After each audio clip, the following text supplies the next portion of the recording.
Star Trek 57, M23, take 2.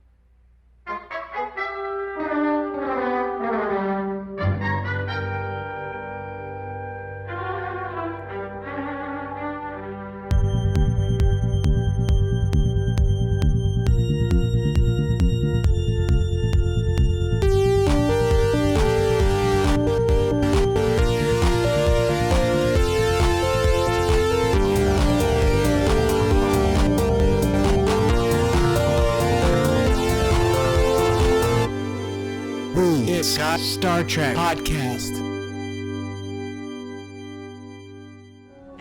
I was going to attend the university in Nairobi. Both my parents taught there. About a week before I was due to start, they were killed in a shuttle accident. My older brother, too. I'm so sorry. After I just couldn't go to campus. Their absence was everywhere. I moved in with my grandmother, but I just didn't feel like I fit anywhere. Anyway, she was in Starfleet when she was young, and she always used to talk about it, and well, I didn't know what else to do. So you ran away to Starfleet? Yes. That is an impressive and heartbreaking story, Cadet. That's me. Well, Cadet, I appreciate your honesty, and I sincerely hope you discover a place where you feel you do fit, wherever that may be.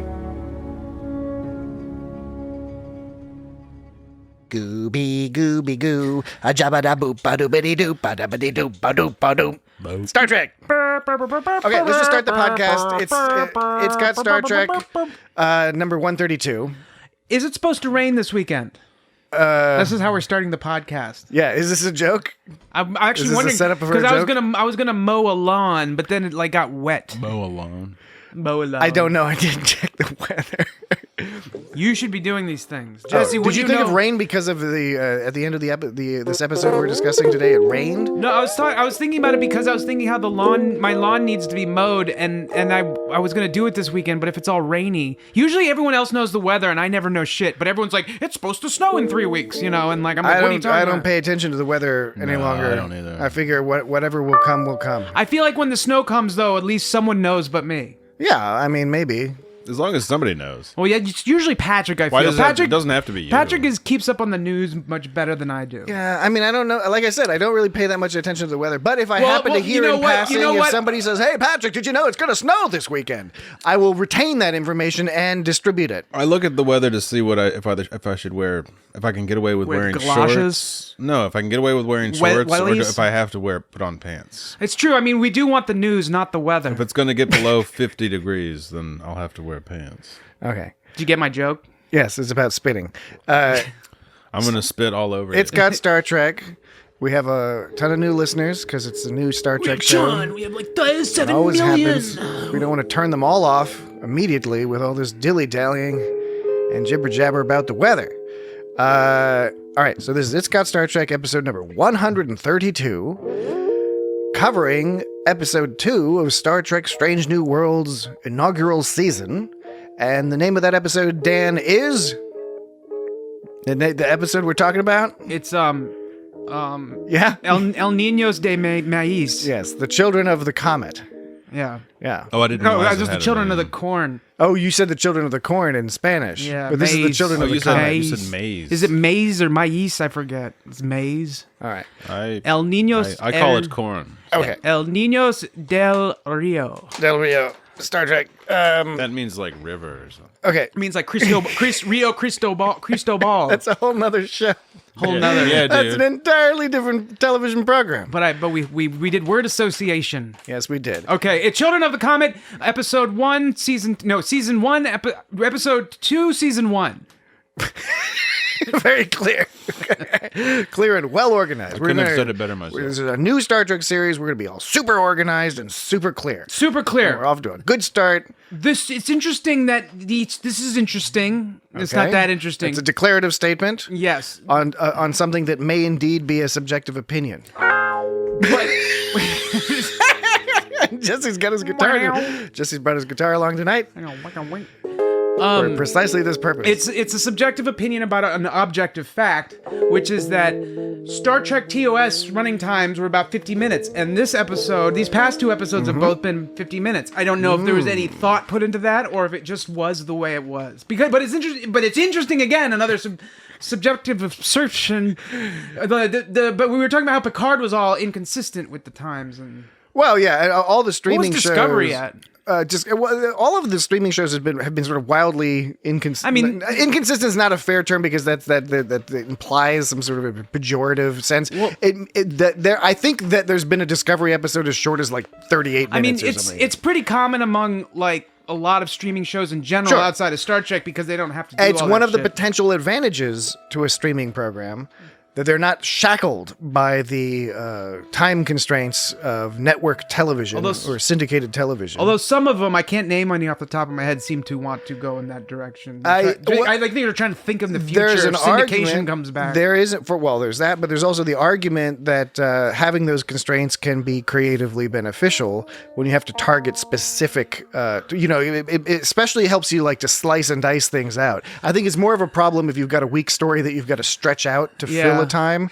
It's easier to cut things out generally. No, I tend to agree. But like sculpting a block of marble. But like it can be difficult to stretch things out when it's a problem. That can be a problem. But also when you have to come up with cliffhangers all the time after every commercial break. At the end of the episode, you have to have a super cliffhanger. Then at the end of the season, you might have a mega cliffhanger or something like super mega, regular old cliffhanger, super cliffhanger, mega cliffhanger. And most follows a similar naming scheme to tsunamis. Oh, okay. Yeah. I don't know how. Like a mega tsunami? Oh. I don't know if they have a super tsunami in there, but I don't see why they wouldn't. Would you like soup or tsunami? I'll take the soup. But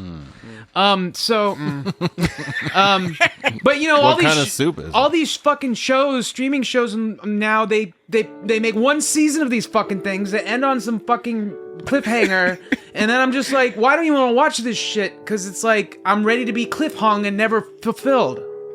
Yes, it's a sort of I think this is not a new subject. Media edging.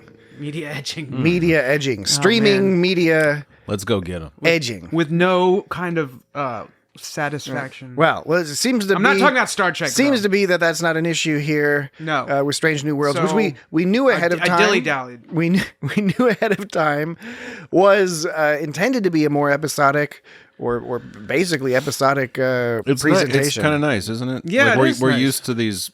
It's nice. Well, there's a lot of Star Trek that just kind of. I mean, it's been kind of the seasonal arc. You know, it keeps going and it's all intense. This is sort of like a lighter Star Trek in a certain way. It takes some of the weight off my shoulders when I'm watching. I don't have to like be all like right. So like, what happened? What's going on in this one? All right. All I got to know is that Pike is coming to grips with some shit. What are they trying to do? Yeah, that's like. I mean, that's one of the connectors. Yeah, and that's great. I think that's simple. That's a simple one. It's not like. You know, the world is ending and some shit's happening. And I'm all for it. Yeah, somebody else's world is ending. Somebody else. Yeah. Which is classic Star Trek style. Right. I do dig it. I enjoy the streaming, or the season-long serialized format in terms of doing something different in Star Trek and in Discovery and Picard. Totally. They've been able to do some things that you can't do in episodic style, or can't do as easily in episodic style in terms of the character development and emotion. But I'm really excited to have another menu option, which is more traditional.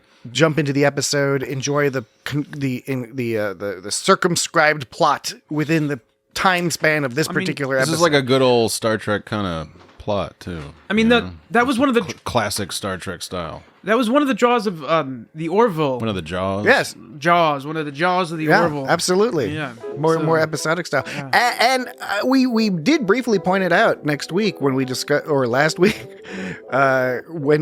we discussed the pilot. You know, the series premiere. What's a pilot? Pulp Fiction. That's a Pulp Fiction reference for those. We sometimes have these references, and some of our listeners are quite young, and some of them are quite a bit older, and they might not recognize. So now maybe they're from other countries. You have to make your reference old enough that everyone gets it, even from people from all over. When in doubt, if you hear us make a reference, it is probably from either Pulp Fiction or Spaceballs. If it's too recently, they won't get it. Yeah. Yeah, Spaceballs. You guys Pulp talk Fiction, about the Orville. If we say secrets in the sauce, it's a reference to fried green tomatoes. I never say that. Which is an I have no opinion on that. The movie's fine. The movie's fine. It's an excellent movie. It's fine. I haven't read the book. The book is Fried Green Tomatoes at the Whistle Stop Cafe. It's fine. Is the full title. Dude, they shortened the title for the movie. Electric Sheep Dream of fried green tomatoes. I would read that. Yeah. That's the mashup I would read. It's probably better. Okay. So... Yeah, I'm really enjoying this. But one thing I wanted to point out about the pilot... The pilot. Even though we did... What's a pilot? We just did this. No, we're not doing this again. We're not jumping to the goddamn fiddle-faddle time loop. Oh, man, if the more it happens, the more we'll keep happening. Okay. What I'm saying is, reiterating what we touched on last week, but I don't think we emphasized sufficiently last week, is that the series premiere of Strange New Worlds itself was a standalone episode. Right. It was an opening episode, of course. It was introducing us to characters. It was setting things up. But we already know these guys. But that is unusual. That is unusual. Yeah. Think, when is the last time you have a series start? Lower Decks. Right. That's a 1-episode start. The animated series. TOS. And TOS. Prodigy is basically a 2-part opener. Of course, right. Enterprise is 2-part. Discovery was basically a 3-part. Yeah. You could argue Picard, but Picard's got those. It's kind of got a 2-part opener-ish as well, and it's a serialized format. Deep Space Nine is 2 parts. TNG is 2 parts. Voyager was 2 parts. Enterprise or long whatever form. So it is somewhat unusual for this Star Trek show to start like this, live action Star Trek show. So I'm pointing that out without making any comment on it because I haven't gotten to that stage of cleverness yet. But I think it's worth pointing out, is what I'm saying. Yeah, no, I think. And I'll leave the mental labor to the fans to determine what it is that makes that interesting. I agree. I noticed you didn't say pilot this time. You said series premiere on the last time. So do you think I did that to subconsciously avoid the risk, Dan, that you might make that same Pulp Fiction reference again? It was a risk, but I wasn't going to do it. I wasn't going to. And I was also going to comment on the weird space noise that was happening a second ago. That seems to. Oh yes, I think that was Jesse was tapping on his guitar. If we want to edit it out, we can just freak people out and not mention it. Just bring it subtly back every once in a while without saying anything. Yeah, that was the guitar? Yes.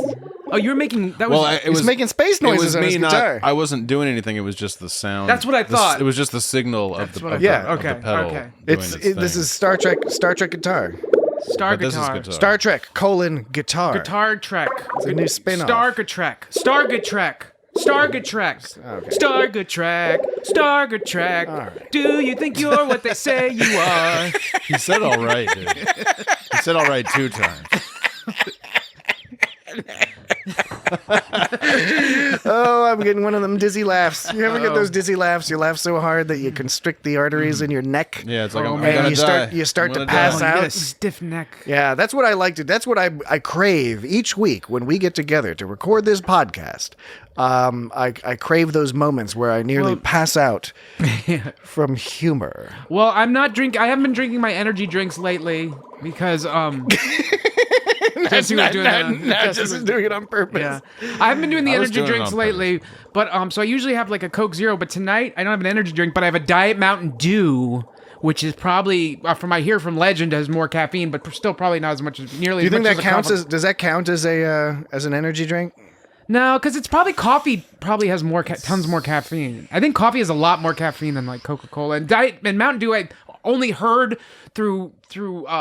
Without, the grapevine? Yeah, I haven't verified this, but supposedly Mountain Dew has more caffeine, but I've never verified it. It's got caffeine and it's got calories. Well, Diet Mountain Dew. Coffee doesn't have no calories. Well, Diet Mountain Dew doesn't. It's got Star Trek. And I'm also Star Trek. I know. And I also have a bubbly drink, which is apparently they have caffeine in them, don't they? All right. So This again, one does. Yeah, the bubbly seltzer. Look, I know we have a lot of new listeners. Okay. And let's do this. No, Not anymore. No. Not anymore. No. They're still listening because they're curious. They're like, what the fuck is this? They're like, you're doing that thing that everyone hates, which is spend too long to get into the meat of the pulp. No, I think we're doing something.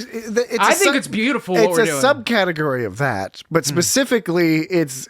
I'm just explaining to the new listeners. The old listeners will be familiar with this characteristic of the show that Dan is very fond of explaining his weekly inventory of drinks. It's been a while since I've done it. It's been a few weeks. Been a while. No. I think we did that last week. We did.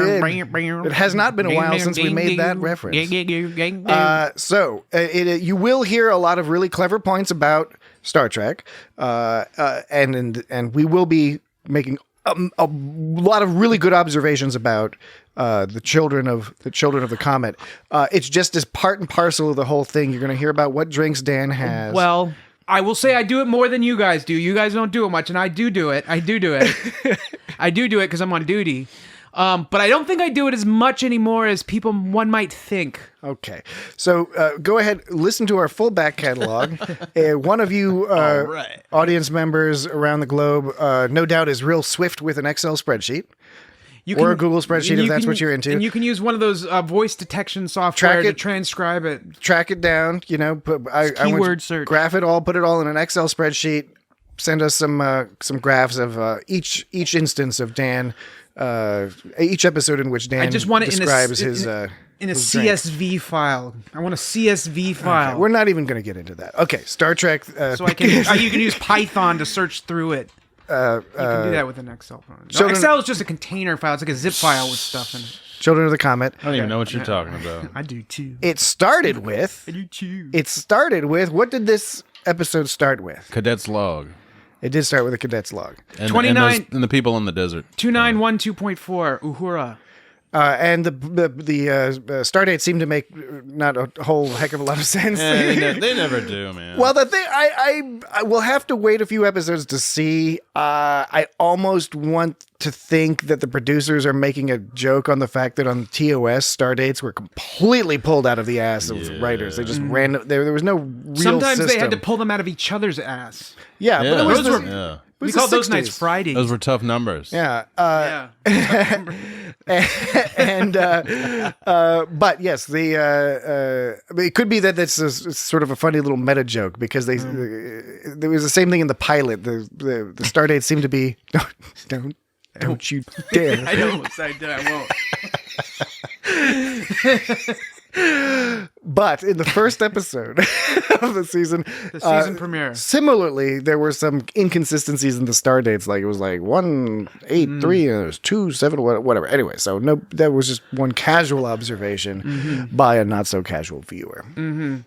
I'm talking about myself. My not so casual. That was a clever turn of phrase. Turn of phrase. That's what I was like. I was about to say. There's a cool word you say to say. You just clap those words together so cleverly. Yeah.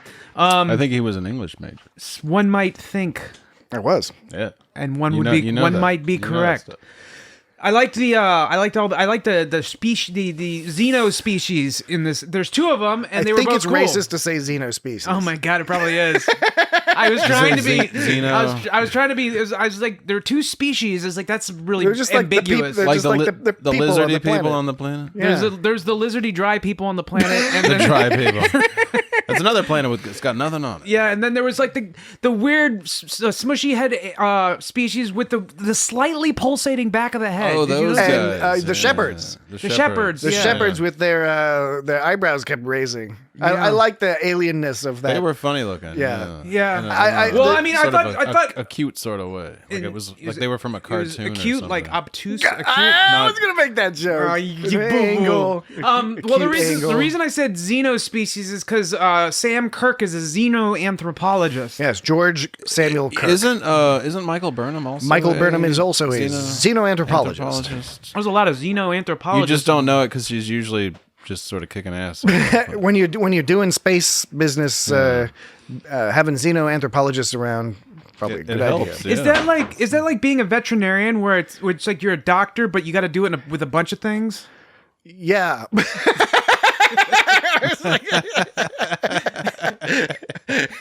Right, like a horse and a llama and an ostrich. Yeah, right. I thought you were going to say it's like, except that you can prescribe ketamine. Oh, yeah. Whoa. Whoa. I wonder if you could prescribe alien. Oh, I bet Alien they got ketamine? I bet they got Xenoketamine. Y'all got any of that xenococaine? Xenamine. I bet the pharmaceuticals on Kronos is pretty tight.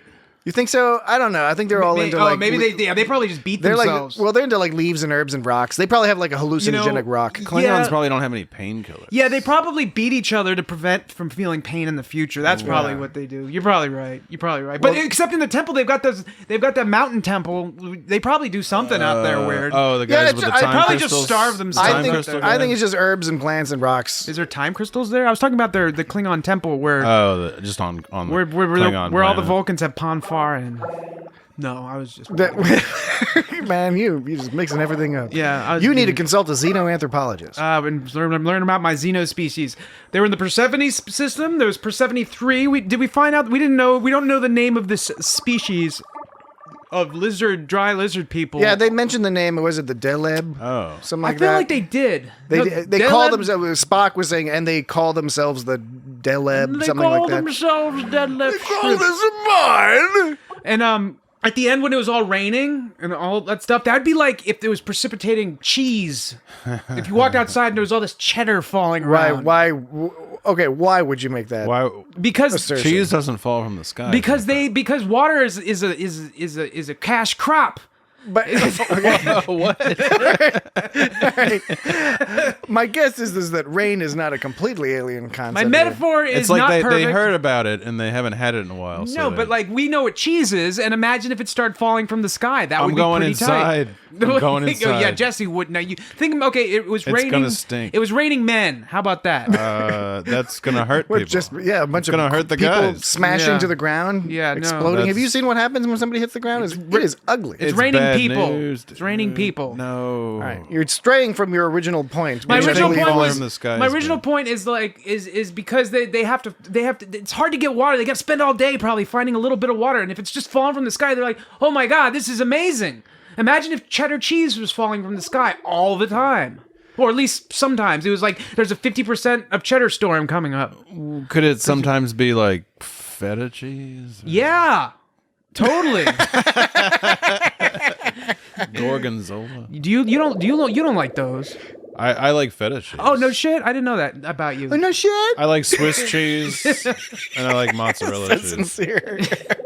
What if it was I'll tolerate a Munster. What and if I it like was pepper jack. What if it was precipitating like a steaming hot queso from the sky? Ooh, I like that. I don't eat hot queso. I like queso with chorizo. Yeah, me too. Do you like it when it's I'll eat steaming? chorizo, Like what if but it's not with bubbly? I like a queso. steaming, bubbly queso with chunks of chorizo in there and It's a gonna- sturdy It's gonna make chip. my stomach hurt. A sturdy corn-based chip. Me gusta with which to scoop it all up. Me gusta también. Me gusta, no. No me gusta. No me gusta. Okay, so I'm not clear on the point. Yeah, okay, yes, of The course, point the was, like, people at the- we appeared do- to be happy. yeah, it was. I was just thinking about when I was watching this. Like that must be so amazing to have water come from the sky. Yes. If you spend all day farming that shit and then it just starts falling from And the sky. in order, It's gonna flood out. yeah, exactly. In order to get that, What do This you is a mean? fucking desert. get the feeling intended by the show, we do have to operate by older school TOS, TNG, DS9, Voyager style attitudes, where we don't worry about all the particulars, right? Because there's a Right. lot of nitpicking particulars that you could make about this episode that all are erased when you understand, okay, this is just a story, because Jesse is 100% correct. If it started raining the amount it did in that desert, there would have been horrible flash floods because the ground would not be absorbing the water, and all their villages would be washed away, and people would be drowning, and they'd be cursing the coming of the water. yeah. We don't need to worry about that because it's a Star Trek episode, and the point did not need us to worry about that. Also, it doesn't seem like water from a comet would be enough to jumpstart a whole. ecosystem. It would be. I wasn't serious business. No, some of those comments are just I still don't know where you're going with that. I'm just saying, like a bunch of comments. Some comments are just like a bunch of fucking hot water, man. I don't know what to tell you, man. But is it like a Genesis device where you can just jumpstart an ecosystem? Maybe. It's not quite like not quite as dynamic or not dynamic. But think about it. Remarkable. The collision of Genesis, a planet. what's that? The collision of a comet with a planet is going to, potentially fuck that. Well, planet because up. it's fucking the planet up. But dumping the chunk of dumping ice, a big bunch of water on the planet is not going to you need a lot of water. I know, but I think a comet can bring a lot of water. I'm just saying it's a lot of water, man. I think it's going to be a lot of water. It's mostly water. Well, then it would just come down like they were pouring big blobs of goo on you all the time. I don't know, man. I don't know. We'll have to call up one of our friends who works in atmospheric dynamics. One of them, Xeno water people, dramatic Xeno aqua people. Xeno aqua. I was saying that's what I was Xeno oceanographers. I was looking for the word dramatic. Yeah, Xeno ocean. That's not. Whoa, what does that even mean? It means nothing. What do you call Forget that what I do you call said the Gormagander? What is that? That's a Xeno. It's a space whale. It's a space whale. Okay, fair enough. Okay, back at the episode. I guess we should be talking about. What were we talking about? We were talking about Captain Pike, Children of the Comet. All right, how about what's going on with Captain Pike's hair, man? Okay. Let's take a quick break and then we'll get into Captain Pike's hair and other people's hair and other, we promise, insightful comments about this episode. We'll be right back.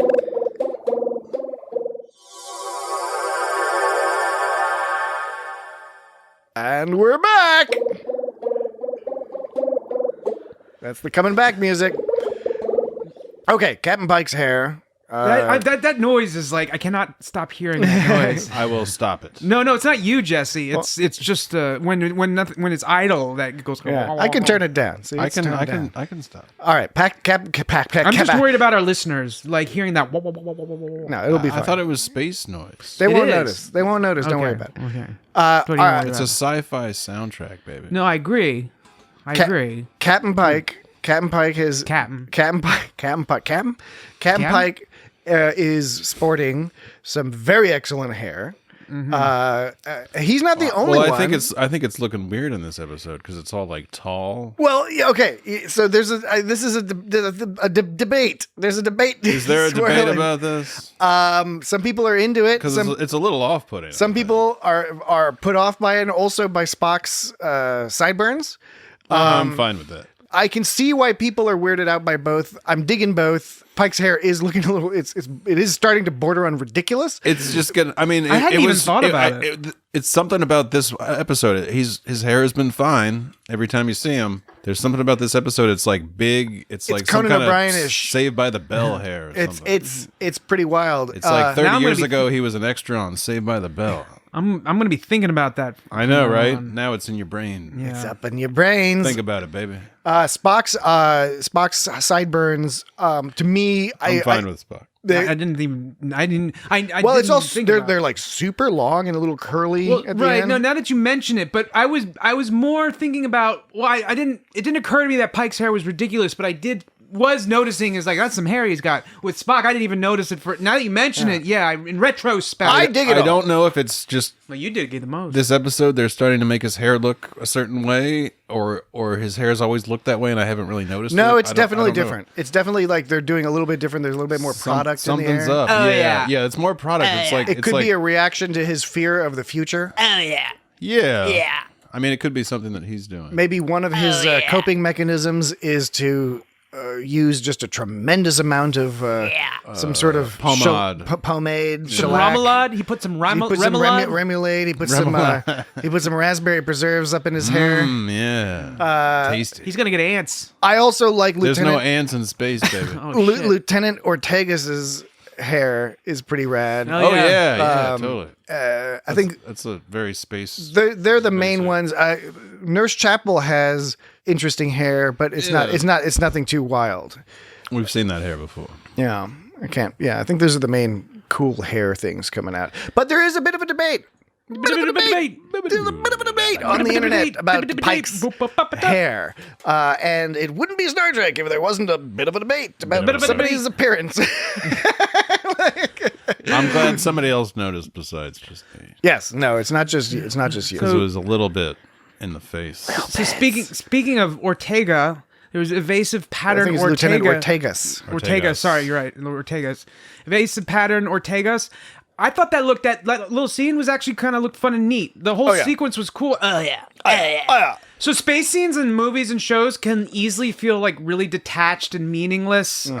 I don't want to speak for anyone else, but I felt at times that Rogue One, sometimes the space battles got a little just too much. I was like, I don't even know what they're doing and how this applies to what's happening. It's like, oh, here's some shots of stuff, and then here's people doing things, and they didn't connect or something. But I thought but this one was good. I don't know why. I think it used the new, what do we call it? New Trek? Do we call it Star Trek? I don't use the term, the pejorative term. I don't use that either. So spelled I don't know with an NW. I don't like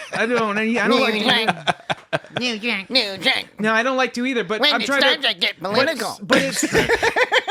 But it's been a thing that's been happening since Discovery, where they do the zoomies. They get the zoomies and they zoom and spin, and they finally got to have a purpose for doing that. Was because they got to zoom in and out of this comet, you know. And I know it's all CG, and maybe that's not as fun as practical effects and stuff. But I think the way it was, I was like, oh, they're kind of floating along out there, like doing. I think CG can be done well, and I think this was an example of that. It was the most evasive pattern view we got of the Enterprise ever. I think that was the most evasive I've seen the Enterprise ever in my life. I thought it was weird that the pilots in mi vida in the old color scheme, do they wear red? The pilots, because she was wearing red. The pilots. Yeah, he's doing it again. Lieutenant Ortegas.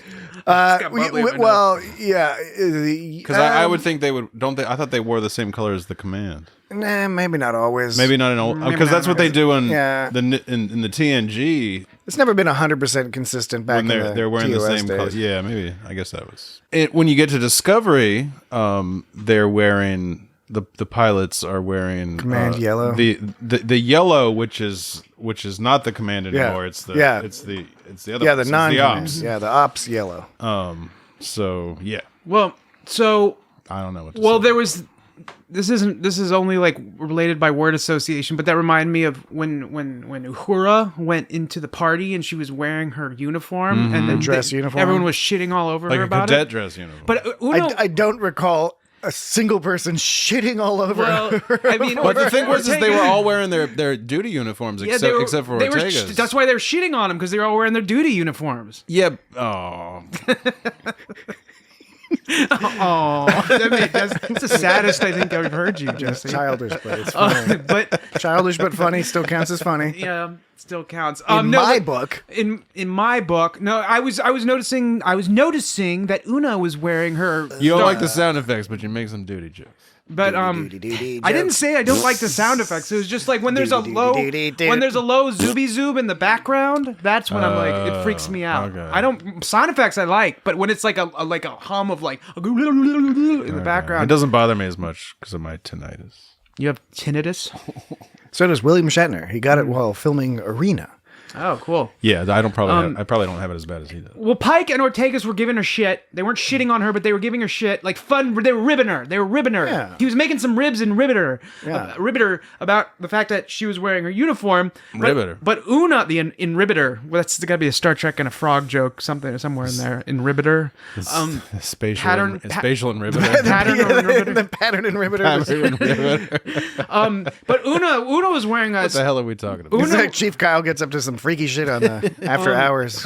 Una was wearing the amphibians from the sick bay. Chief Kyle was a beast with that fucking touchpad thing. He was like Data when they were trying to. That's a character from TOS, right? Mr. Kyle. There is a Mr. Kyle in TOS. But when the planet, probably the same character. When the comet puts up the shield and they're like, "Take me off the planet," and they're like, "Oh no, the shield's up." He's all zip, zip, zip, zip. He's like, "How?" I bet there's no autocorrect on that thing either. Like, how the fuck did they press those non-tactile keys so quickly? Maybe there's space tactility in there. Maybe there's space autocorrect. Space autocorrect. Maybe they got Xeno autocorrect. It's probably Bat autocorrect. Xeno autocorrect. So Una was wearing a uniform, but they weren't ribbing her about it. Yeah, but she wasn't wearing a formal uniform. Everybody was wearing their like BDUs. Yeah, Uhura was wearing the dress uniform. What's a BDU? Basic duty uniform. Basic BDU. But no, but Ortega's was just wearing her her sleep. She was wearing like her regular civvies or whatever. Yeah, she was wearing her civvies, like workout outfit or something. But Una was wearing a BM or whatever. No, it's not a BM. It's a BDU. BDU. Yeah. She was wearing her BDU. Just the regular. Are you saying hers was like more relaxed than? Well, most of those people were. I mean, yeah, it's not. It's just the one you wear to work as opposed to the one you wear to like the officer's ball. Yeah, that's what they did. Okay. They tricked Uhura into getting dressed up too fancy and for they're- a casual party. and they're communicators. They look like, what are those? They're not communicators technically. Technically, they are They're just insignia. badges, yeah. They are insignia badges Okay. because they don't have communicators. They have their handheld They're just like communicators. they're branch badges. They don't combine this insignia and the communicator until the TNG era. Okay, I didn't know Just that. technically. No, I'm glad you brought it up. They look like those. brought it up. Those chocolate. What are those chocolate? Well, thanks for clarifying. What are those chocolate rectangle cookies? Rectangle chocolate. They're After made eights? Are you talking about after Toblerone? eights? after eights. Oh Toblerones no, aren't no, cookies. you mean those the mint ones that grandmas give you? No. I mean, like they're the cookies from like Pepperidge Farm or Oh, whatever. cookies! I thought you meant the chocolates. No, just Triangle cookies. Pepperidge Farm. No, rectangle cookies. You said triangle. Rectangle cookies. I didn't say. Did I say triangle? Are you talking about the ones that I like? I heard a triangle. Are they the chessmen? Maybe they're the chessmen. I love chessmen. Dude, Wait what a are you second. talking about? Wait a Chessmen. second. I've had chessmen here. I've offered you chessmen before. I It's often got get them cookies. around Christmas Yes, time. the chessmen. Some of them have chocolate, I think. I've never seen one with chocolate, but I would be interested. Maybe they might not be called chessmen. They might be called something else, but they're that shape. All right. Okay, all right. Do they have pictures of chess pieces on them? Because that is the defining feature of the Well, chess. right, I of know, the which is Pepperidge probably Farm why they're not chessmen called that. cookies. No, They don't make any chocolate they dipped don't- chessmen, do they? No, they don't have the picture of the chess pieces, so they're not chessmen, but they look exactly like that, except in the there's a divot in the rectangle part and a border, and in the divot there's chocolate. All right. Whoa, now, dude. Jesse, real quick. Presumably, Dan brought this up because it's gonna clarify something about this scene we're talking about. So we should let him get to that point. I'll stop. All right. What's the point, Dan? They're called... You're still looking at him. Okay, so this... Why are you? What does this have to do with anything? There's a place called... They call them Belgian boys, but I don't think that's what it is. Belgian boys. I stay away from those Belgian boys. Hey, Dan, just apropos of nothing, can you send me that link? Oh. A chance? Is it just BelgianBoys.com? Hey, they are chessmen, except the chocolate's on the bottom. They're called new chessmen. Okay, it's not important. Okay, It's is not that important. something new? Because What? I've never Maybe- seen that before. I've never seen it before either. and it sounds like right up my alley. And you've titillated and intrigued me, but I still am curious, Yes, where did this come titillated from? and ocelots. We're in the middle of talking about Captain Pike and his cooking up ribs and wearing a cute little bib. Yeah, that was And- cool. and the there way- was like food all over. And He the was way they cutting directed stuff it, when up. he popped his head in sideways, he's like, hey, welcome guys. He's like, dress uniform, Yeah. and they were like. They were like, Ortegas, you can go get more drinks. Yeah. Ortegas, you're here. Get to work. Well, speaking of Pike and Ortegas, and back to the Ortega maneuver. When Pike was pep talking Ortegas into piloting in front of the Comet, I was thinking about how Picard would have handled that situation, because Pike, when he was talking to her about like, hey, so you say you're the best in the world, or you're gonna be the best in the world, eh? And then he's like, word gets around. He's being all cool and chummy and buddy. Picard totally wouldn't do that. It's kind of interesting just noticing the different approaches. Right. But Pike is your buddy, but that can be difficult. Pike is your buddy. Yeah. It can be difficult because people might not respect you, right? That's what they say is that. you mean they might not respect Pike? Well, like That's the risk. the risk. Yeah, that's a risk. The risk but- as you have as a superior when you're all buddy with. But your he's Space Daddy. You But want to you make still- it. you You want still respect You Pike, want. 'cause Yeah. That's what I'm saying. It is, works for him. Yeah, exactly. That's You what want to please that's Space what- Daddy. You want to disappoint Space Daddy. Right, exactly. That's my point. I wasn't gonna say Space Daddy, but I think that was a good addition you brought to the table. But I was gonna say is that's pretty good, yeah. It's one of the risks of being buddy with your subordinates or whatever people say, because people say things. But Pike uses it to his advantage. That's why Pike is That son of a bitch. That's why Pike is extra awesome. Yeah. Yes. No, he is quite awesome. The only time He's a unique captain. The only time Picard ever came close to acting like that is when he was singing like in 10 forward. That one. That was when fake he- Picard. That That wasn't was even fake. real Picard. Yeah, that wasn't even real Picard. Yeah, and it was uncomfortable and weird. But Pike uses it to his advantage. So yeah. Well, there was the scene. Well, if we want to talk back about the scene at the dinner, the Uhura, this whole episode has kind of been like sort of like slightly off-putting, but in a really likable kind of way. It's weird. Like she's not comfortable yet on the ship, and she's sort of right. She's not comfortable with her decisions either. Which is. I mean, granted, I know they make it overt in the episode, but it is an important thing to point out how you can feel different than people who are similar capability to you and etc. But if the motivations are different or if the motivations are unclear, it can be very easy to be jealous of people who seem to have all their shit together, or at least appear to. They're like, I know exactly what I'm going to do. I'm going to be on this and that. I'm going to do this and I'm going to, and she doesn't know what she wants to do yet. And that's a very natural and regular thing to do. And I found it interesting that a lot of other shows, I think even some Star Trek shows, might have gone the route, oh, don't worry, like we all are in the same boat. All of us came to Starfleet for all sorts of different reasons. And I thought the same, or maybe one character would be like, I was exactly the same way. But they kind of didn't do that. They were like, oh shit, most people come and they're like hardcore about this. Yeah. You should make up your minds. Like, you have to want Starfleet to get through it. All the training and well, it all kind of like fit with her personality of not really having. Not that she didn't respect the chain of command and not that she didn't respect her position, but she put off an air like she didn't respect it because she wasn't sure that's what she wanted to do. Like you just said, I mean, Pike said, she ran away from Starfleet, and when she was just all like, I'm not actually all that Starfleet or whatever, she's basically, without realizing it, flaunting that she could just casually drift in like it was no big deal. Yeah. Some shit that people worked their whole lives for. It's super easy for me to learn the languages and she stuff said that thing about conversational boundaries. Yeah, she did.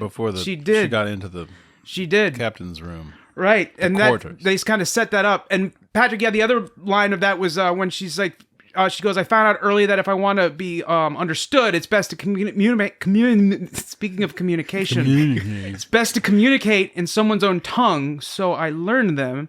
Pike was like, easy as that. And she goes, for me, sir? Yes. So she was being a little braggadocious without but like I said. But honest. Yeah, so she's that's why I say she's slightly off-putting, but ultimately likable. That's the thing. That's pretty Starfleet, man. I also think it can be an advantage in many cases. First of all, it's a diverse opinion, right? It's good to have a diversity in across all sorts of measures, and one of those measures, I think, quite reasonably can be the person's motivation for joining Starfleet in the first place. And in her case, it was at least in part to run away from a tragedy, which unmoored her from her community in some fashion sufficiently that she wasn't feeling comfortable hanging out on Earth. She didn't want to go to the university that she had originally intended to. Presumably, there's lots of other universities. So I think that's a good thing. There's a Daystrom Institute. Well, there's the Daystrom Institute. We know there's Stanford and Morehouse. There's still Ole Miss too. That's where Leonard McCoy went. Yeah. Do you think they have Caltech still? No, that's saying to the sea. That probably merged. It probably merged with the Starfleet Academy. Yeah. Oh, yeah. That's right. What about Berkeley? UC Berkeley. Yeah, are you just going to start naming California universities? Weirdly, California-only universities. Okay, University of Florida. All right. University of Florida? There's no more Florida. How about the University of Washington in St. Louis? That one always freaks me out. Or Miami University. Oh, Miami University of Ohio. I thought you were going to say University of Washington D's Nuts or something like that. Oh, man, now I wish I had. I just kept waiting for it. Like, I knew you weren't. The time crystals didn't have that in my future. No, they didn't. Unfortunately. Oh, yeah, that whole time crystal thing.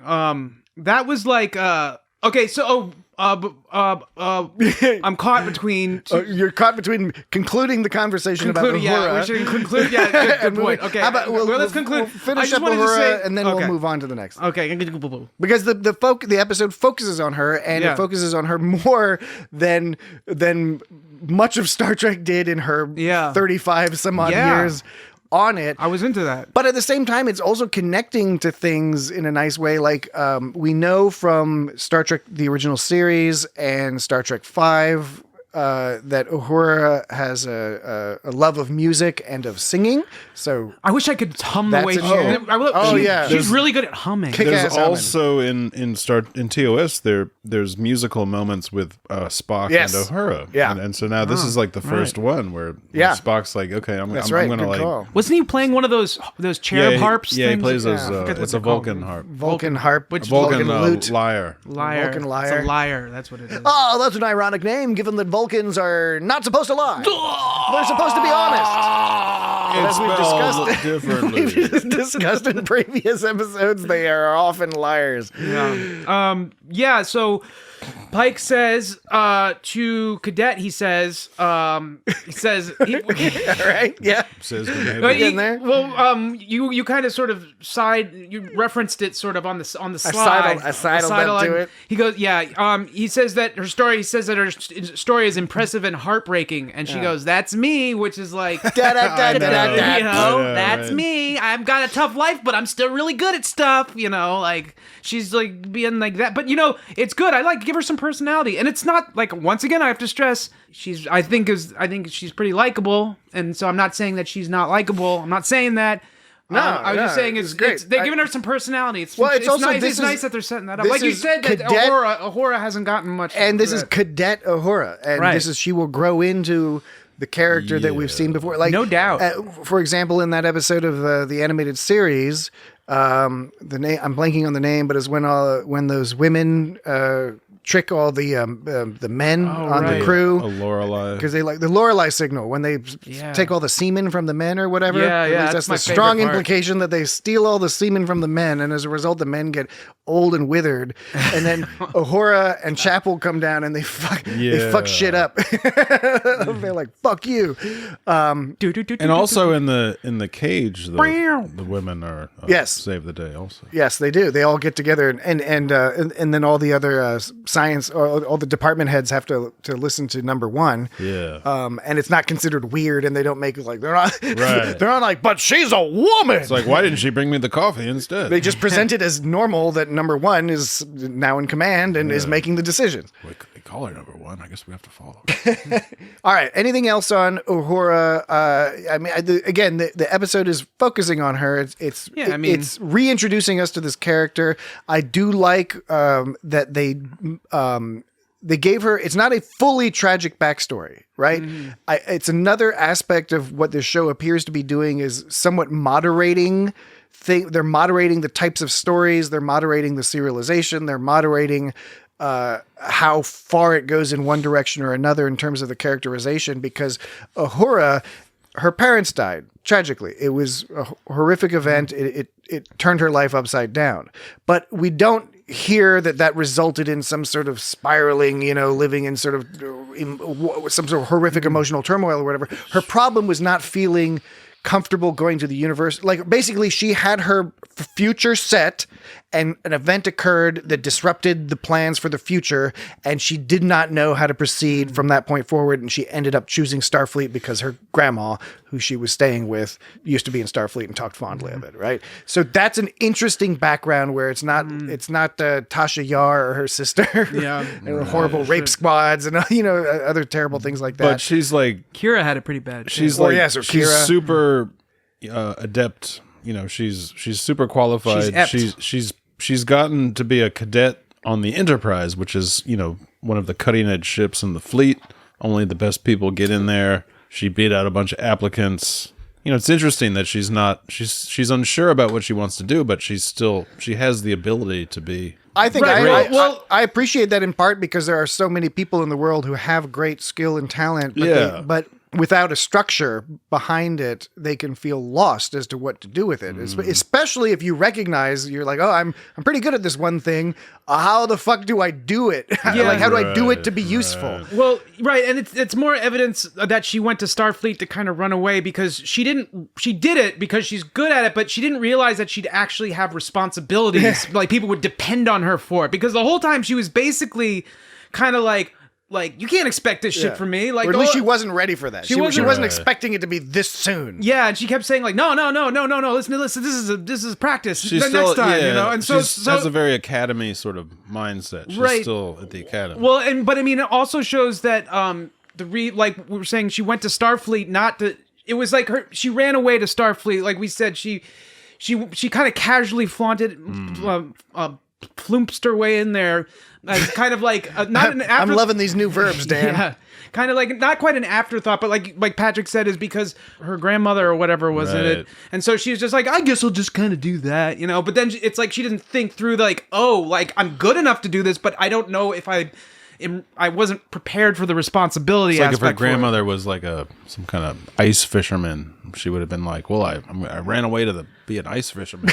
But then she doesn't like being cold. Yeah. You know, where she didn't think about how cold I'm it is. not sure about if I should really be an ice fisherman. Okay, how about this? Let's take a quick break, and then when we get back, we can move along home to some of these other key points from this episode. All right. Jesse will play us out, and we'll be right back.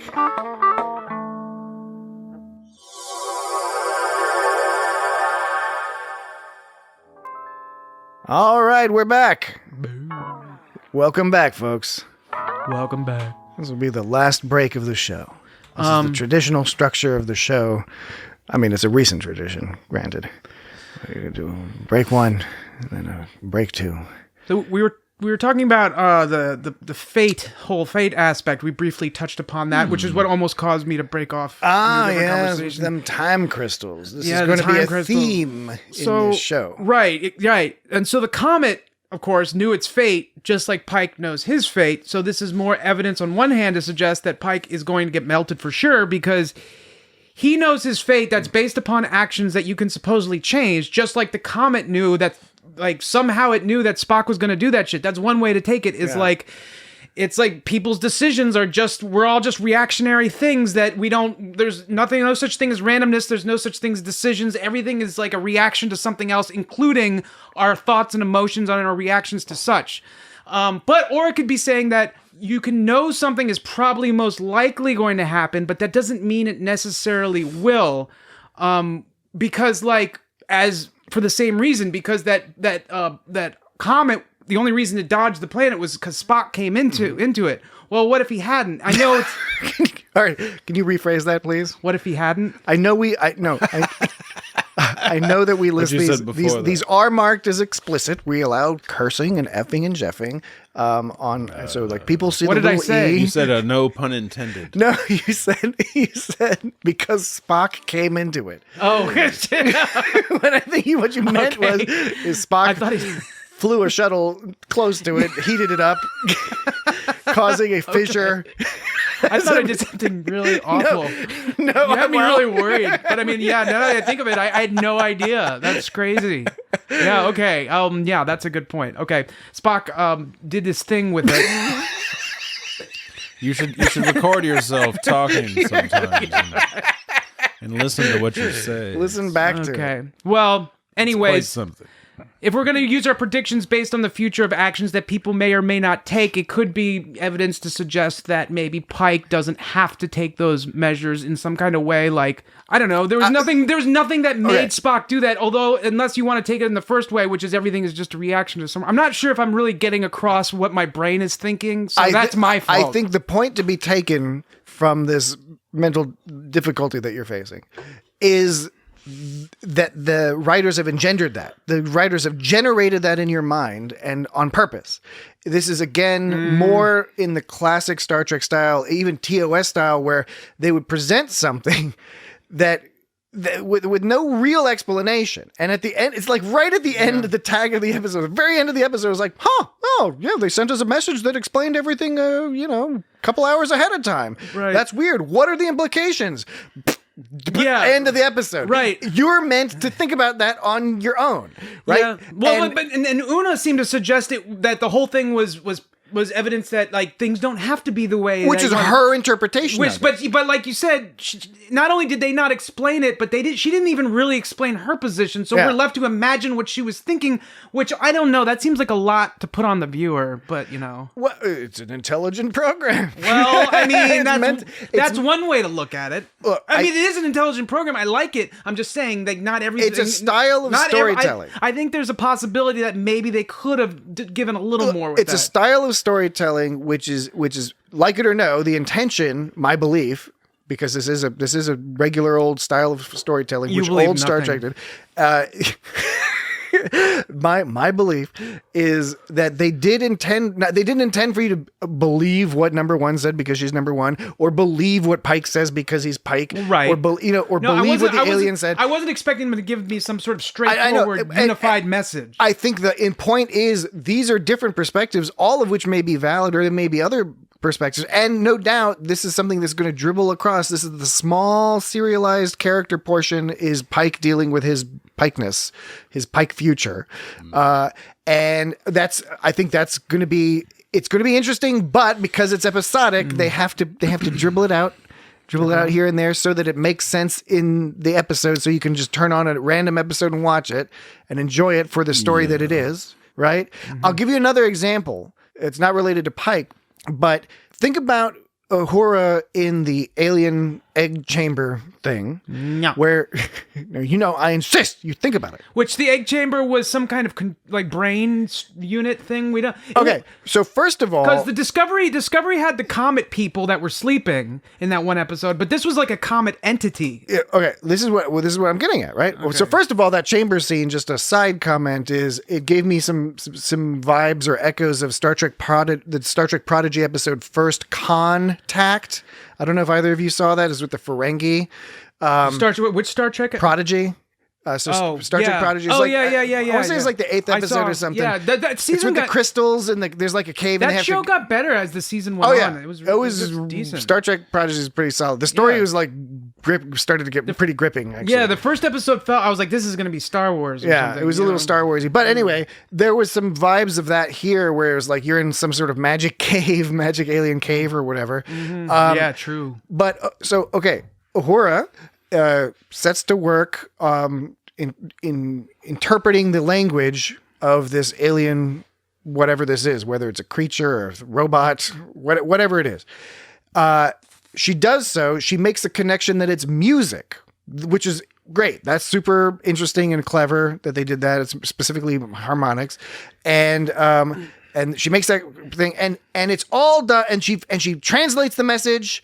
And she figures out how to talk back to it to lower the shields. And then, at the end of the episode, she translates the message. My main point here is that all happens in the course of this episode. There's no specific explanations other than Uhura kind of being like, oh, yeah, it could be music. And let me try this. Compare that to Discovery Season 4 when they're translating the 10C language. Oh, right, yeah. Which that happened over the course of multiple episodes. And it was related to emotion, right? Pheromones. And I thought that was a great idea.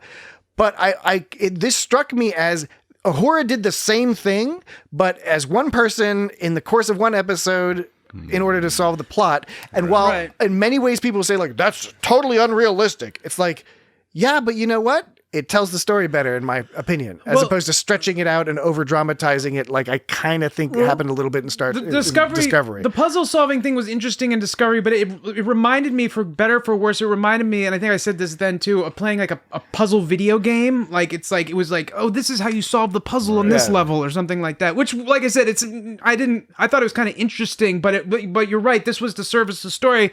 But that brings me to, I guess I'm wondering if any, because I haven't looked on the internet, I'm wondering if anyone had any comments about like, well, how if they didn't translate the language, how did they know to shut down the shields when she did the thing? I don't know if anyone said that. And the point is, you don't need to care. You don't need to care. But and I totally agree with you there. This is one example where I'm not gonna like nitpick something like that because it doesn't matter and it wouldn't be worth the time to. It's missing the point to do it. But it is interesting that they chose, whether or not they meant to do this, they chose like a major, arpeggio, or I think it was like a fifth and an eighth or something. They were doing thirds and fifths. It was sounding very close at first to the Close Encounters of the Third Kind theme. Well, I almost wanted them to do that. I thought that'd be hilarious if they just went ahead and did that. There's been studies. There's some study done that I think I saw on a DVD, because DVDs are, Do DVDs, is that where you get your studies? That's where I get my studies. Top studies are published on DVDs? No, my stepmom had some DVD, and it was basically talking about DVD. This is DVD. I heard your stepmom had Bovides. No, she didn't. Most people don't even know what a DVD is anymore. Your stepmom had Bovides.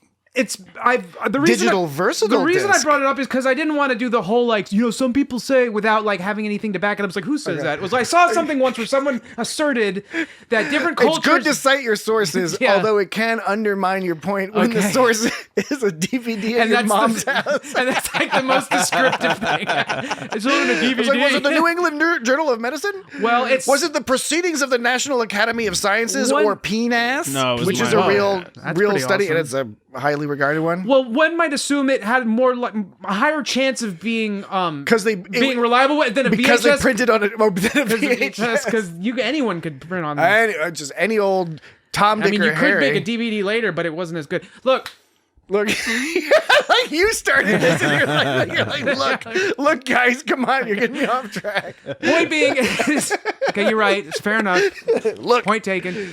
Major scales induce a feeling of generally induce a feeling of happiness and positivity, and minor scales are right. It's a positive harmony, and that's just sort of a straightforward, without much nuance assertion. You can say on the most basic level that tends to be what people think across cultures when they see it. It's like, what emotion does that bring them you? And the most, and that's pretty common among all cultures. So you could say that they were playing some major arpeggio thing, and they were like, oh, these people are cool. It is based on natural, sound, how natural sound, the overtone series, that's how you get thirds and fifths and stuff. Right. They were talking about doubling the frequency to make the same pitch but higher, making an octave. Right now, see, I mean, I knew that, but someone told me once that it's not exactly double. It's not precisely double. That's the it's even temperament versus natural temperament or whatever. Right. Yeah. And what do orchestras do? Have their own tuning too? Didn't everything switch to even temperament in the Renaissance or something? Yeah, right after the sort of the Baroque. With the Baroque era. Right, but I guess it's close enough. So they're not. None of them are. You're saying none of them are exact. So other types of non-Western music, they don't use the. Well, they use a different scale. Even temperament, they use the more traditional, Pythagorean kind of thing. Okay, that's interesting. I liked I have to look more into that. I said Pythagorean. You do. Pythagoras was tight. It's got Star Trek. But I like when Spock said musical notes are easily derived from math. Vulcans theorize it is the fundamental nature which makes them pleasing to the ear. Yeah.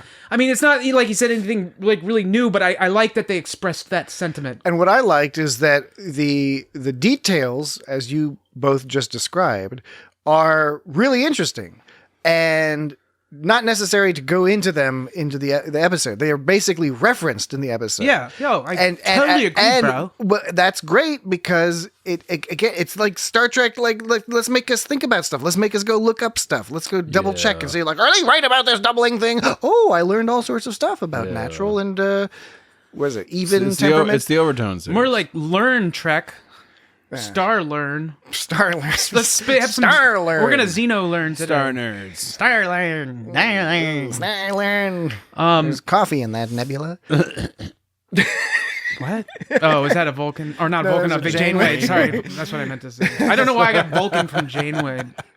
I don't either, man. I don't even. Anyway, all of these are nested points that are nested under my original point of the style of storytelling, which is you don't have to go into intricate detail or have a super clear description or explanation of everything.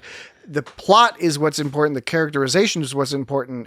And then you want other things to be consistent as possible, as consistent as possible within the universe and all that.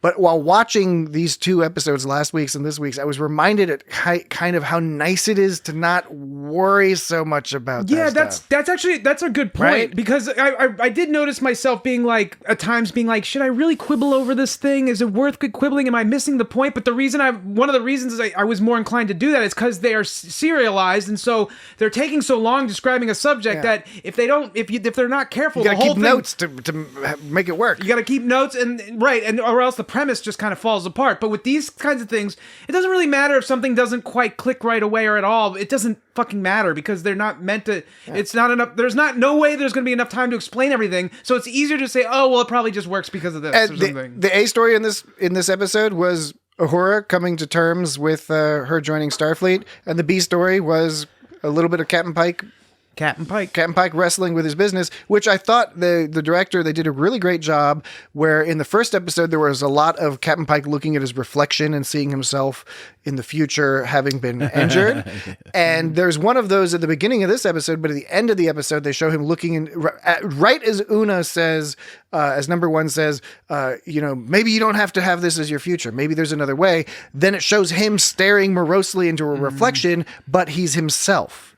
And that shows that's a visual indicator of some sort of agency being taken by Pike, listening to Una. Again, whether she's right or wrong is almost irrelevant. It's he's in the process of processing all this stuff, and he's thinking about her advice and not imagining himself in a future that he doesn't desire, but just seeing himself as he is right now. And he was still reciting the names of the people he saved, right? Yes. Yeah. So it's kind of. So it's not like it's gone away. No, but it's sort of like it's sort of, you could say like he still has that in mind, but maybe there is a different.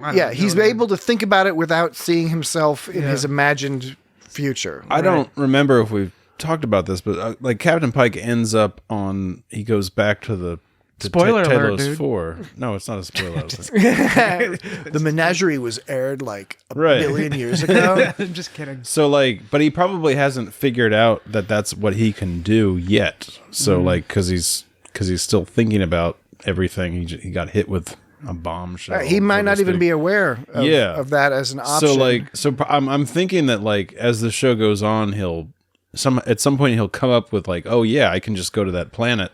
And that's how Spock knows, when they get to that part of the show in TOS, all of a sudden Spock knows what's going on. Well, look, I'm sure this show is going to be enjoyable. It's so far, it's been very enjoyable. I really like both of these episodes. But you could argue that one of the best justifications for this show is to clarify why Spock in the Menagerie was willing to give up his career at Starfleet to help Pike. Exactly. Because when you're watching that when it aired or as a kid or before all this stuff, especially when you hadn't seen The Cage, which was not something you often got to see on reruns back in the day, you'd just be watching. I don't think nobody saw that until the 90s. Yeah, you'd watch the Menagerie and be like, all right, I guess Spock was pretty close with this dude. I mean, I know they set it up as they set up everything that we're seeing now, but now we're getting to see it unfold in real time. The relationship between the two. So, but it seems so far to be more nicely done than, say, I don't know, the Star Wars prequels. Oh yes. Yeah. Which kind of tried to tie everything together too much. No, I think I agree with that. It's movies versus TV. Star Wars versus prequels versus anything else, I guess. Well, Star Trek is odd because it's done now 3 prequel series. So it's because it's got Enterprise, Discovery, and Strange New World. Well, Discovery is now in the super future. Yeah, so Discovery is a prequel and a sequel. Do you think they just changed their premise by the 3rd season? Or this in the past stuff's not working. People wanted people. We don't know what we're doing. Because when Discovery was coming out, some people hypothesized that maybe it'll be way in the future, and instead it was Discovery back. So maybe they're hey, people maybe want to see it in the future. I don't know. It's neither here nor there. It's a behind the scenes thing that I'm sure will trickle out as time persists. Speaking of trickling out. Oh no. Oh no. Speaking of trickling out, Spock,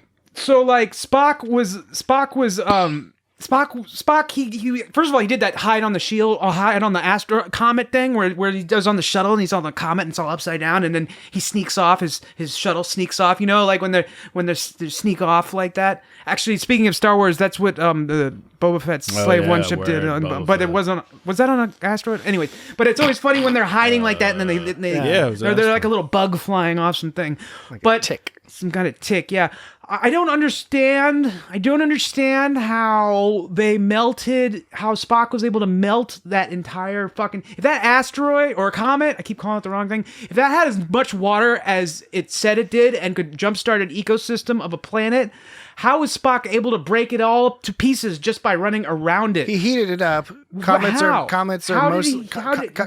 Yes, I know that. Comets are mostly water, mostly ice, water ice. Bags of mostly water. What many comets are just huge chunks of water ice. I know that. And he heated it up, and that created a chain. No, I saw that the things happening. I'm saying it didn't fit together. How that would happen. I mean, we were just speaking about nitpicking things, but you're melting the ice. But you can't melt that much ice that quickly. Well, he's got a shuttlecraft with a laser shield. How long? It's been taking decades. The shields were at 100%. We're emitting heat at 100% capacity. The polar ice caps have taken many years to melt, and that's just a 1 degree rise. But he was raising the degrees like all sorts of degrees. I don't think with his magic shuttlecraft. Yeah, okay, thank you. There is magic shuttlecraft. With shields. We are admitting that was a magical situation. Use right the there. shields Because the ship, if it's already cold as fuck in space, the ship's gonna get hot. It's not gonna get hot enough to break it all apart in like a minute. That's not gonna happen. And why was the shield hot? Why was the shield? He made it hot. No, he didn't make it hot until after it broke. because of the energy. No, that when it was getting all red, he said the shields are emitting heat, He said at maximum capacity. Then it broke apart, and then he talked about his heat shields. Okay, then you're he said right. activating heat shields. I don't know if the heat shields were guarding from heat, or if they were I was so confused hot, by that as or well. if they protected it by burning things up before they got. I don't know. I was confused. So by that. I didn't know that shields on their highest setting put off that much heat. Well, see, now you do though. So that's new lore. Yeah. And so, what's the difference between a shield? 23rd century. What's the difference between, speaking of shields and comets, what's the difference between a shield and a force field? Because that comet had a force field. What's the difference between a field and a shield?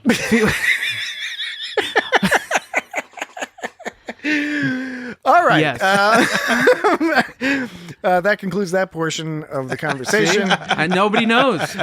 I'm just thinking about things because I like to think about things because I'm really deep. What do you think? Given you want to think about things, what do you think about Hemmer, the new chief engineer? I really like this character. He's quite a character. What do you think about Hammer? He's played by Bruce Horak, who is a Canadian actor who the actor is sightless. It's a sightless actor. Oh, that's interesting. Or mostly sightless. I think he lost his sight at a young age to cancer. So that's a really cool bit of representation there because they have a sightless character being played by a sightless actor, which is an improvement over the past. Yeah. This is another sort of weird, not quite tactless, but goofy Uhura moment when she was talking about in her planet. And where she's from. To your planet, welcome. She's from Kenya. Star Trek 3, the Search for Spock. When she was from where I'm from, we're taught to help the disabled or whatever. Didn't she say something? Help those with impairment. Impairments. Okay, yeah, sorry. She said help those with impairments. And right off the bat, just being you need help from me. Of course, she's being nice. And of course, that was a polite thing to do. They set her up as the person who, and this is But I think any normal tactful person in that situation would try to do that. But if they said that, they wouldn't have said that. They wouldn't have said, oh, we help the impaired. They would have just dropped it. Well, this is one of those things we've talked about in the past, how as times change, things change in the culture, and we learn more about things and have to shift our behavior patterns. And one of those things can be where people who are living with some form of disability are not necessarily interested in or don't require any assistance and can be put off by the assertion. And so I think that Uhura, not a normal person, but most people I think in Uhura's position would have tried to help, but if the person got put off by that, they would have dropped it. They wouldn't have said, "Oh, I like to help people with impairment." Again, it's a good Star Trek style thing where Uhura is being perfectly quote unquote reasonable, right? And Hemmer is explaining to her, and he's clearly meant to be a bit of a grouchy Gus. Well, those types are. And he's an Enar. Enar. We were introduced to them on Enterprise on an episode in the 4th season called The Enar. So she spoke a little bit of the language, and there was a little bit of a lisp. They've got that. They've got a lisp in their sounding thing. Good old Andorian lisp. Yeah, classic. Andorian. You mean Andorian? Well, they're a subgroup. They're a subgroup. They live in the northern wastes of Andorian. Oh, I didn't know. And they have in Enterprise. They're said to have sort of mild telepathic abilities. They're sort of albino. Here, we are introduced to the idea that they have minor precognitive abilities. So, yes, there was, which is great for an engineer, by the way. So it makes total sense for an engineer to have be like that shit. That gear is about to get fucked up. This is going to take me 5 hours. Yeah. Yeah, in fact, Uhura, when she goes, I've read that among many things, the Enar have a form of precognitive ability. And then Hemmer says, I knew you were going to say that. And then the next part was a little clumsy because she was like, because you sensed my question before I asked it. It was like an obvious joke set up. It was a sitcom joke. It was a sitcom joke, and it was even somehow clumsier than most of those sitcom jokes where they're like, blah, blah, blah, blah, blah. Oh, because you did this? No, because blah, blah, blah. You know, this was like extra clumsy, but it was okay. It was okay. But then it was weird. The response he gave was because everyone always asks that. She's like, and because you sensed my question before I asked it, she says, because everyone always asks it. I thought they were going to go in the direction that he was going to say he knew she was going to say that as a play off the fact that she heard that they can. Well, that was the twist. They were doing that joke, and then then they twisted it. Yeah, I mean, it was so it was fine. Cute. It was not like a brilliant joke. Yeah, it was fine. It was cute. It was interesting. It was worth remarking upon. And then with him immediately following up with, I like her, and Spock's like, indeed. Right. I thought that's cute. It looks like there's going to be a cute relationship between Spock and Hemmer, and Hemmer in general. Hammer in general. I'm looking forward to hearing more from this particular so far character. they are the only non-humans on the Enterprise that we've seen, right? All right. I mean, for the most part, it's true. It's mostly human. Well, Spock is also half non-human. Yeah. Well, and that's also in line with this era because Discovery has lots of non-human characters on its, but TOS Enterprise did not. It had lots of women, had a Russian and a Japanese fella, which I think in the 1960s qualified as being like, whoa! Yeah. I'm thinking back upon you're talking about the Xenos. That's probably somehow bad to say. They call them the Xenos.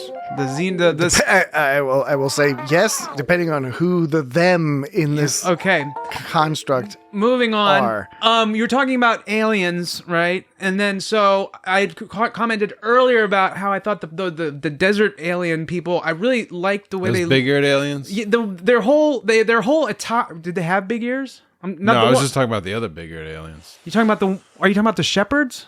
Or are you just talking about something? I'm just talking shit. Oh, you're just saying big ears. So they had a cool. It's like wardrobe was really good. I like the wardrobe on like whoever they had doing like the outfits for them was tight, and they looked really good. Yes. I'm wondering if there's some quality of life improvements on this show that maybe is benefiting that, adding to that.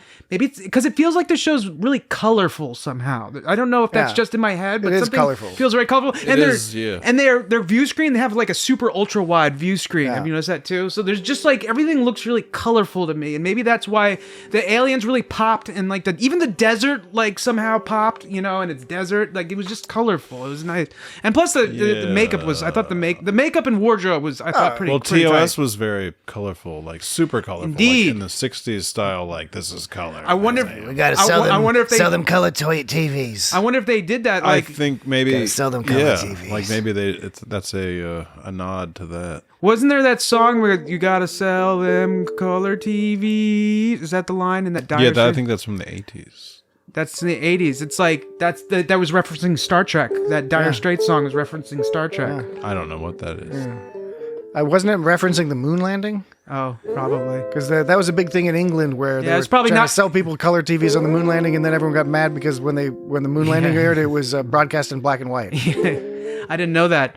They probably didn't do it because of Star Trek, but maybe it was because you're probably right. I'm guessing, but I believe that's the case. I'm just putting together two disparate facts that I'm aware of and combining them with your Dire Straits fact and, shaking it up. Shake it up. Alrighty. Any odds and ends? Any other major points? Oh, well, there was that whole Yahtzee thing. Oh yeah, right. That was really funny. That was great. The biggest joke on this episode. Does that mean that Vulcans like to play games, or just Spock's human side likes to play games, or is it unrelated? Because he just threw it away like it was like, oh yeah, I'm familiar with Yahtzee. Spock just likes to learn the minutia. It's like I'm barely familiar with Yahtzee. Right? Who alive today knows about fucking Yahtzee, or gives a shit about it? In the future they know about Yahtzee, and this guy that's half alien knows about Yahtzee. Yeah. So and George Samuel Kirk with his mustache, and they call out the mustache. Oh, yeah. It was enough for him. Maybe he's some kind of hipster, and they say Yahtzee. Someone on the internet suggested that the gag should be that Sam Kirk is the reusable red shirt. Because like on TOS, of course, that's like kind of what I was thinking. thinking. That like every away team mission, he should get zapped somehow. But like instead of dying, he just gets brought back to life. He's kind of like O'Brien, just getting tortured over and over and over again. Yeah, I was actually kind of thinking about, like, not that precisely, but I was thinking about how he was, right. Like served that function. Because the red shirt on TOS served the function of being like, okay, this is dangerous. Mm-hmm. So you better pay attention. The stakes are lifted. The drama has been heightened for our lovable main characters. But in this case, they didn't have to kill the guy. They just hurt him. This episode, it also briefly brought up the subject of freedom of religion is a good thing, but it can also spin around and mean non-freedom for others, like sort of like oppression in the name of freedom kind of deal. And that's not just doesn't happen with religion, that happens with all sorts of things. Sort of ideology or whatever. Yeah, and it turned out in this case it worked out, and so it was kind of like a flipperoo, kind of like, well, maybe you should have faith in things that you don't make sense. I don't know what it was. I don't know what they were trying to say. That's what the shepherds were saying, but then the Pike is mollifying them because he doesn't want them to blow them up, because the shepherds are like, see, maybe now you'll know. But Pike in the back of his mind has the look on his face is, yeah, but like we totally had Spock go out and wiggle around with that shit, you know? Right. But their whole point, the Shepherd's whole point was just kind of like what Uhura found through the data, where they had that iceberg. But that was after they talked to the Shepherd. Yeah, but the Shepherds were basically saying this thing knows all, and we don't understand why, it just does. So they were kind of like, if he told them Spock did it, they'd probably just be like, well, that's what it was supposed to happen. Right, but you're still assholes. He says, no, he would have been like, well, that's what's supposed to happen. It was supposed to be that way. One thing I enjoyed about the Shepherds was they were a classic Star Trek one and done alien in all likelihood, right? Yeah. So kind of like the Nagilum or the Shellyak. The Nagilum oblongata? You know, like the Shellyak, where it's like you deal with them like for one episode, they're like this big deal. You have to deal with these people, and then it's done, and you're left to wonder about, what else goes on with them. Reminiscent of like a Voyager style alien that's all like, like, fuck off. What are you doing here? Yeah. Like, they ran into a bunch of those kind of. I did like that on Voyager. All these people was like, this is our area of space. And Voyager's like, well, we don't know. We don't have any fucking star charts and shit. We're just passing through. Apparently in this Star Trek, when did hypo sprays become a thing? Were those technically hypo sprays? Those were on TOS, yeah. TOS had so those. Apparently they hurt. Not always. I don't think it meant that they always hurt. I think it was this particular formula going straight into the side of your head. Unless you're Spock or like Khan Jr. Well, so the hypo spray hurts, and also changing form in the last episode hurts too, and they've done both those things in other shows. But in other shows, they usually used either makeup or surgery, as opposed to genetic engineering.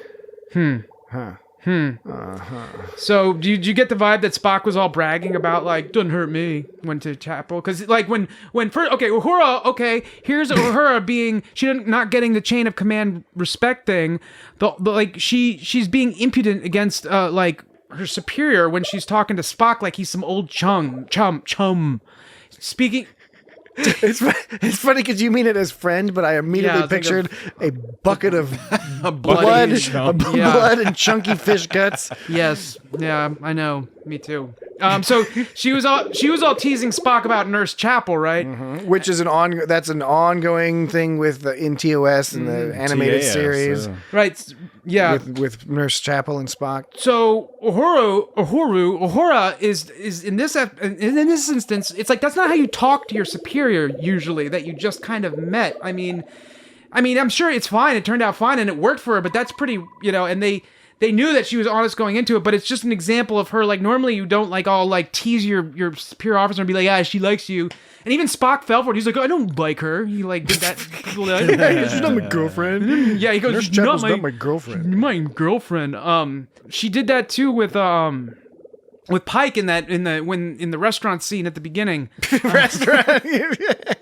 when she goes, "Are you asking me what I want to be when I grow up, Captain?" He's like, "Sure," like she's being cheeky, Well, it's a stupid question. And she disrespected Spock's pep talk, Well, Spock's pep talk sucked. It was a little shitty. but you don't say that. You don't say that. And she reminded him. Well, he asked her. He did ask her opinion. To be fair, did he ask her? He opinion? did. He's like, "How did I do?" Or "How was it?" Well. No, that was after she said, "Is that your idea of a pep talk?" So he went along with it. It worked. She pulled it off. You're right. Okay, she pulled it off. Yeah. And just like she criticized him for reminding people of deadlines, and Pike was like, "You do kind of do that, So he does so she pulled it off. I'm just saying, like, you got to be a certain type of person to be able to pull that off. And so, but Uhura can do it because she's fucking Uhura, man. Uhura. All right. It's just we've been watching Star Trek since we were kids. Yeah, I know. Still having trouble from time to time. It's a hard word to say. Having problems with pronouncing all sorts of things. Because there's an Uhuru, but that's not her. That's something else entirely. There's also Uluru. There's Uma. Anything else before we shut this down for this week? Pick your most important points. The most salient of points. When Pike said when they were blowing up that comet or whatever, he goes like, "For the record, we're not actually touching it." Yes. Isn't that called like malicious compliance? It's kind of like when I'm not touching you. Yeah, exactly. I'm not touching you. I'm not touching you. When the kid pokes in the person's face, I know I'm what not you're touching saying. you. I know what you're saying. I'm not 100% sure if that quite qualifies because malicious compliance you usually associate with when somebody says, "All right, you're suing somebody," and you say like, "Give me all the records that have to do with this account," and they're like, "All right," and they send over like 5 million pages because they know it'll cost you millions of dollars and take you months just to go through them. But I don't know. How about this? Write in at feedback@itsgotstartrek.com and let us know what you think about how we define malicious compliance and if what Pike was doing did that. We did get an email I wanted to read real briefly from Steven Schwartzoff. Steven Schwartzoff. He said, "Hi, I love the podcast. I was wondering if Pike's having the seemingly ordinary contemporary big screen TV in the Montana house is a nod to the fact that there is a 60s TV in his quarters in the pilot episode, which I think he means the cage. Otherwise, I believe there is no other TV in Starfleet setting, and data informs us it died out in the 21st century, which is true. And it's always kind of, it brings up this interesting point about Star Trek design because they have like screens and sometimes they play movies on those screens, but they're clearly still Star Trek screens. But that screen in Pike's house in Montana was just straight up a LED. I think you maybe mentioned that, Dan. We called it out. I think it was Jesse. Maybe Jesse. I always get you guys mixed up. Yeah, very similar. That it's just like an LED TV. And he's watching an old movie on it, like from yes. the 20th century or something. And then that Captain Hot Stuff that he's all banging or whatever. Like she's all laughing at him because he's watching some old thing. She's probably like, "Oh, not this again." She's probably laughing at him because he's watching it on an old television. Still better than those like giant translucent big screens. Yeah, she's probably mad that she's like, "Why aren't you watching it on a translucent screen so you can see behind like all the furniture behind it?" I just wanted to mention that when Pike goes, "I love this job." When he says like, "I love this job," like I was imagining, "I love this job." Well, I was imagining other actors do it, and that's a line that could easily sound forced and lame, but I thought he did a good job. I thought it was really good. If anybody Anson else Mount's said fantastic. it would have been like, "Oh, come on." Yeah, but that was. But it's like, no, you're Captain Pike, dude. He can do anything he Anson fucking Mount's wants. great. And they're doing this thing where they have him coming right up to the camera, and the camera's like slightly above him and pointing downward, and he's all like looking at the camera, like looking at. There's a lot of that in this episode and the previous episode, and I do think he's one of those few actors that can pull it off, where you're just staring at his big giant head while there's a captain's log going on, or while he's saying something, and it's like, I believe what this guy has to say, and I want to please Space Daddy, so I'm going to listen raptly. I want Space Daddy to cook me some ribs. I like Space Daddy cooking ribs. Pat me on the head, ribbing me while cooking some. Say ribs. I did a good job avoiding murdering all the aliens. Yeah, that's good. You always got to do that. You did a good job. You didn't have to murder the aliens this week in order to solve the whatever mission that the Starfleet Nobody's gonna die. Nobody's gonna die. Oh, when Una says, "What if your fate is what you make it?" That sounds like something else. Does anyone fake guess? it till you make it? Well, there's that. I was just saying, there's you get like a Klingon prophecy that everyone is like ironclad. This is gonna happen. You're like, nah, I'm just gonna fake it till I make it. Make it past that prophecy. That saying freaks me out for some reason. Although in Pike's case, our whole world's about to fall apart. In Pike's case, it's weirdly apt because ultimately he will fake it in order to make it. Yeah. Mm-hmm. Well, I was going to say there's no fate but what we make for ourselves, is something Terminator 2 said. Oh, but the character of Terminator 2. Yeah, the character of Terminator 2, right. It's like Jaws, the shark Jaws. What if your fate is what you make it? There's no fate but what we make it. What if your fate is what you make it? Is this the beginning of a rap? What if your fate is what you make it? There's no fate but what we make. You gotta fake it till you make it. There's no fate but what we make. Shit. All right. Okay. Shake and bake. I think that's good. That's good enough for this week. Did anybody have an opinion on Spock laughing? That's my last thing. He's laughed before. In the cage. In the cage, he smiles at the flowers. He in the early episodes of TOS, he does seem more emotional. He's very dry. But he has, he has a sense of humor. Yeah. But that's just part of the joke. Like it's like, oh, Spock's making a joke now. But of course he's making. He just has a dry sense of humor. Yeah, in TOS he makes all sorts of jokes actually, and he's actually has some emotions in the earlier episodes. Not emotions, but he seems to get really into shit. He's part human. Yeah, he's part human. So this one was more of an overt. I don't think he ever laughed in TOS. Though. Yeah, and this one he's all like, ha!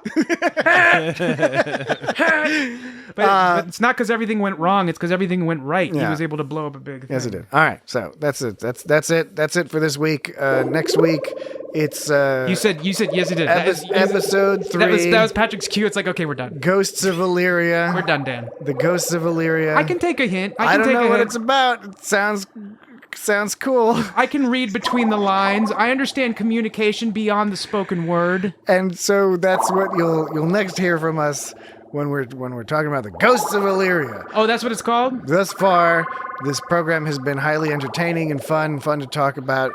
And Star Trek is good too. Hope you all enjoyed it. In the meantime, while you're waiting for the next episode of both the program and this podcast, you can follow us and engage with us on social media, on Twitter, on Instagram, on Facebook, YouTube, where it's at It's Got Star Trek at most of those places. If you just type in It's Got Star Trek into the old Google machine, Alta Vista, it's going to come back, web crawler. It's going to come back and get you to where you need to go. It's going to web crawl right in your bed. Yeah. You can also just go to www.itsgotstartrek.com and get your subscription links to Apple Podcasts and Spotify and Stitcher and all those places. What if it was called Sporkify? What would you still use it? What if it's called Switcher? Would Sporkify be a service that just like delivers you artisanal sporks each month? Artisanal sporks, right. I imagine those are pretty useful for camping. Artisanal sporks? Just sporks. Artisanal sporks, that's just ridiculous. Yeah. Who would say such a thing? Okay, so that's it for us this week. And we will talk to you next week.